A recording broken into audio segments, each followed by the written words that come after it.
देखिए प्रश्न है 360 रुपये को 3 लड़कों में इस प्रकार बांटे कि सर्वाधिक पाने वाले को 200 रुपये मिले और प्राप्त राशियाँ समानांतर श्रेणी में हो।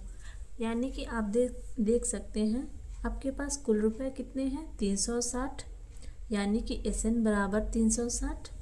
3 लड़के हैं यानी कि लड़कों की संख्या 3 है अर्थात N बराबर 3 है।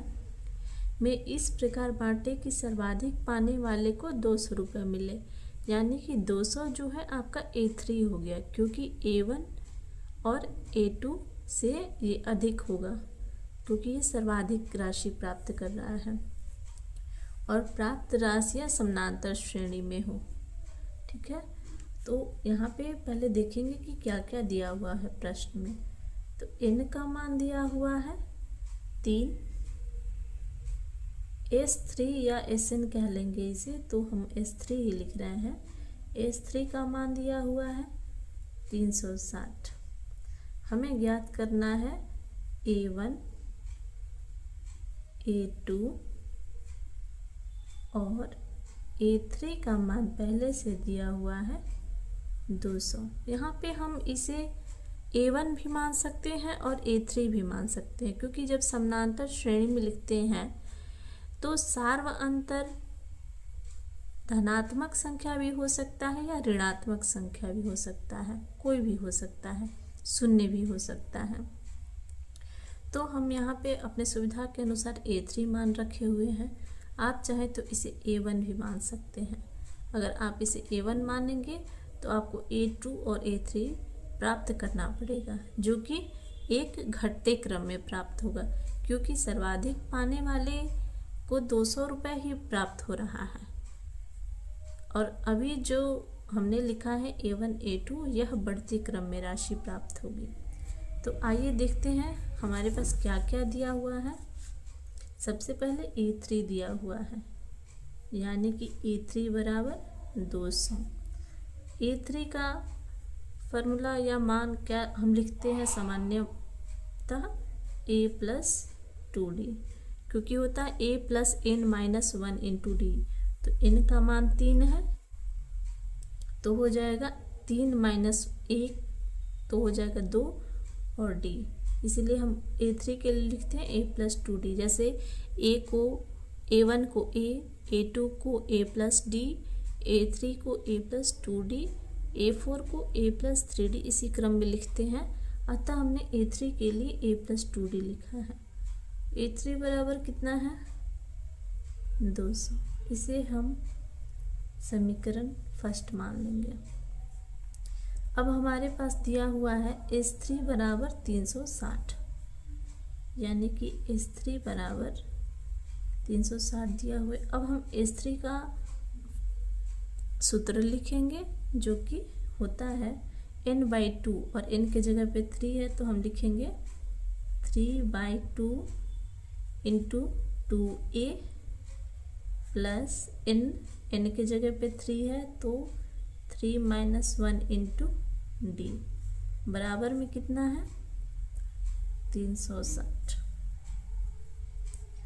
अब इस 3/2 को जो इसके साथ गुना में है इस साइड ले जाएंगे तो 2/3 लिखेंगे क्योंकि 2 जो है वो भाग में है तो इधर जाएगा तो गुना में हो जाएगा और 3 गुना में है तो इधर जाएगा तो भाग में हो जाएगा।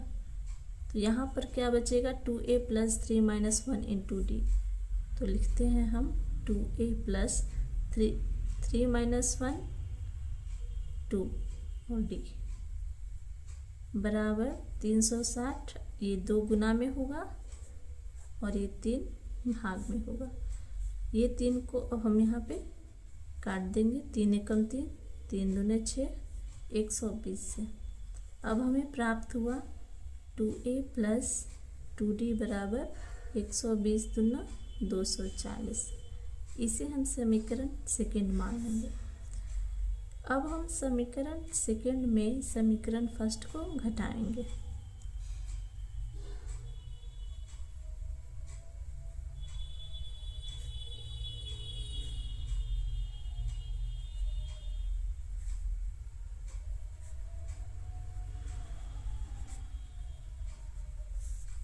पहले हम समीकरण सेकंड लिखेंगे 2a प्लस 2d बराबर 240, ये समीकरण सेकंड है।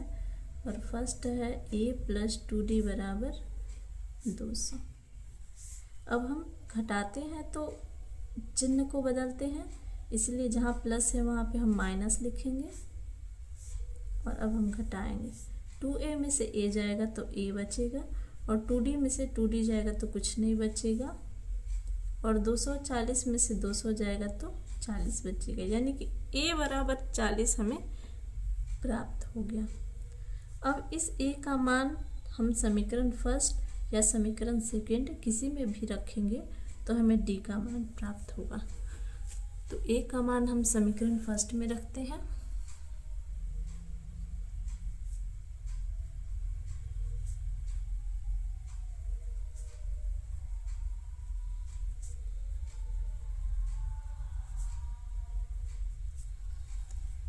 समीकरण फर्स्ट में है a प्लस 2d बराबर 200। a के जगह पे हम 40 रखेंगे, यानी कि 40 प्लस 2d बराबर 200। इस 40 को हम इधर घटाएंगे, क्योंकि बराबर के इधर घटा, जब ये प्लस में है इधर तो इधर बराबर का आता है तो माइनस में होता है। तो 2d बराबर 200 माइनस 40, तो 2d बराबर कितना आ गया हमारा 160। 160 है तो 2 से काटेंगे तो ये 80 बार में कटेगा, तो d बराबर हमारा 80 प्राप्त हुआ। हमारा a मिला है 40 और d मिला है 80। अब हम a1 का मान निकाल लेंगे, जो कि a होता है, यानी कि a का मान कितना है 40, a2 जिसका मान होता है a प्लस d, a का मान है 40 और d का मान है 80, यानी कि ये हो गया 120। और a3 हमारा पहले से ज्ञात है 200, और a3 अगर हम इस फार्मूला पे भी निकालेंगे यानी कि ये, तो भी 200 ही आएगा। तो पैसे बांटने के क्रम हमें क्या प्राप्त हुए, 40, 120 और 200, यानी कि पहले लड़के को 40 रुपये, दूसरे लड़के को 120 रुपये और तीसरे लड़के को 200 रुपये बांटे हैं। आप यहाँ पे देख सकते हैं कि तीसरे लड़के को सर्वाधिक पैसे प्राप्त हुए हैं। अब इन तीनों राशियों का अगर आप योग देखेंगे तो 360 के बराबर आएगा। आप जोड़ लीजिए एक बार, 200 में 120 जोड़ेंगे तो 320, और 320 में 40 जोड़ेंगे तो 360। तो ये हो गया आपका उत्तर।